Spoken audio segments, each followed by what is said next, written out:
Welcome back to another technical video. Today, I'll be going through your question, answering it, and hopefully finding that solution you're looking for. Guys, remember to stay just a little bit crazy, just like me, and hopefully you work through to that resolution. Let's get started.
And that's it.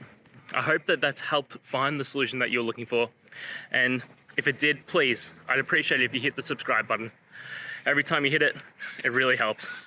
Now, I'll see you next time you need some technical help. And until then, have a good one.